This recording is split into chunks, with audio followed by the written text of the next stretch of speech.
Greetings, kettlebellers! It is hot in Auckland, New Zealand, and today, appropriately enough, we will be talking about the 7 deadly swinging sins coming after you straight from kettlebell hell, and also how to avoid them. First, this is the ultimate swinging sin. I call it sin 0, and that is swinging too soon.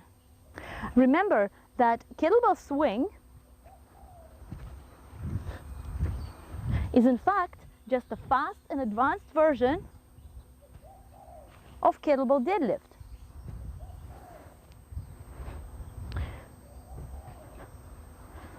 By mastering the kettlebell deadlift before you begin working on your swing, you will avoid all but 2 of the 7 deadly swinging sins.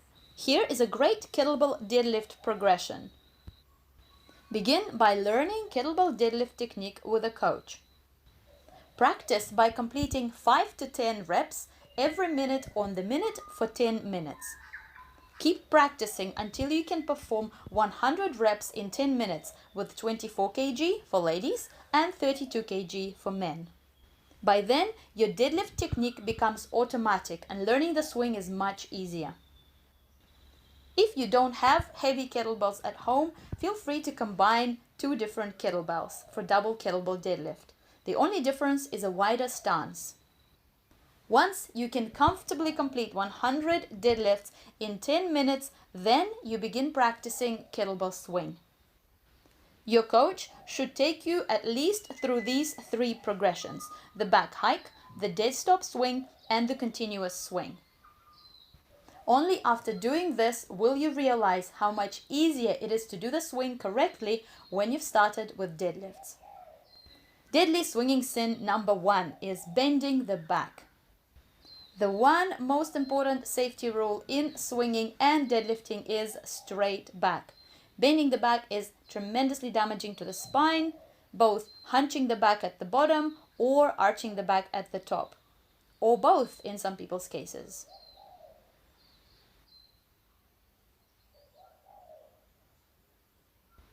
Whatever version of swing or deadlift you're performing, the back must stay straight at all times.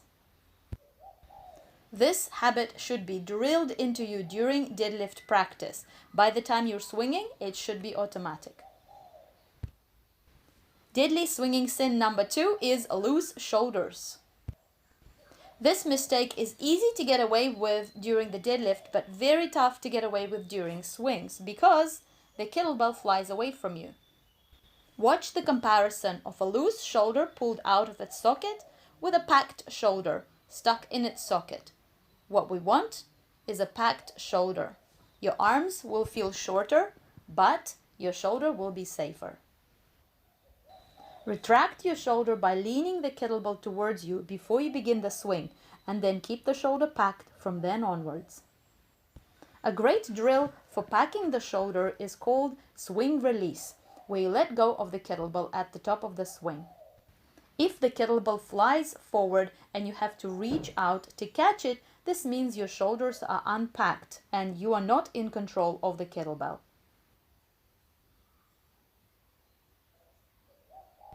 If you correctly pack your shoulders, the kettlebell will float in front of you without flying forward, and you do not have to reach forward to grab it.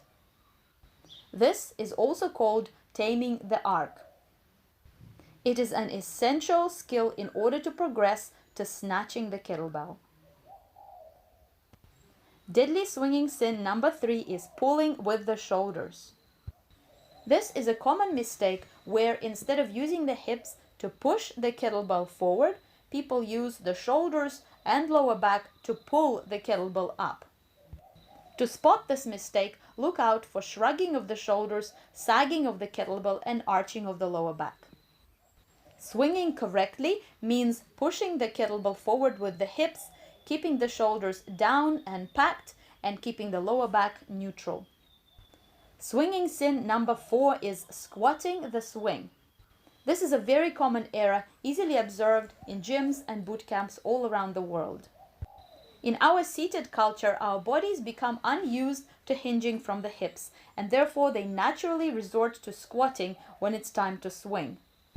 Aside from being dangerous for the lower back, it also makes the exercise redundant because the swing is all about hinging at the hips.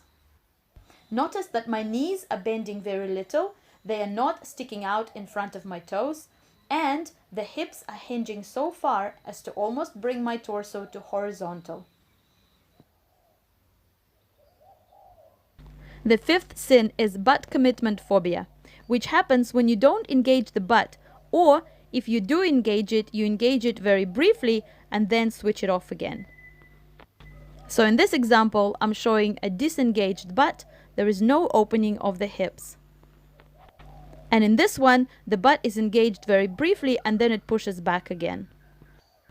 Both of these habits risk a strain to the lower back, plus they make the swing much less effective. This is a very common problem in beginners and advanced kettlebell enthusiasts alike. To cure this commitment phobia, squeeze the butt and keep squeezing it until the kettlebell comes down below your belly button, or until your upper arms connect back with your torso. Up until then, keep squeezing the butt. Sin number 6 is duck feet. While turning out the toes may be useful for squatting, it is not useful for swinging or deadlifting. In fact, it reduces power output. When swinging or deadlifting, the feet must be as parallel as possible to increase power output and encourage your butt and hamstrings to work harder. Keeping feet parallel and pushing the knees out on the downswing creates powerful torque for a powerful swing. Sin number 7 is hinging at the neck.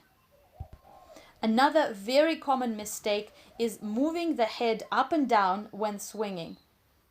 This insidious habit gets frequently overlooked by trainers. However, it causes a lot of problems with technique. From neck injuries to compromised range of motion to reduced power, this habit is bad news. For your strongest swing, keep your spine neutral from your tailbone to the top of your head. On the backswing, look at the ground 2 meters in front of you. And the bonus swinging sin is weak pickup and dismount. The way you pick up and put down the kettlebell will make or break your swing set. It is during these phases that most kettlebell swing injuries happen. Most common injury is to the lower back during an incorrect dismount. Correct pickup and dismount communicate to your body that it has control over the kettlebell regardless of fatigue.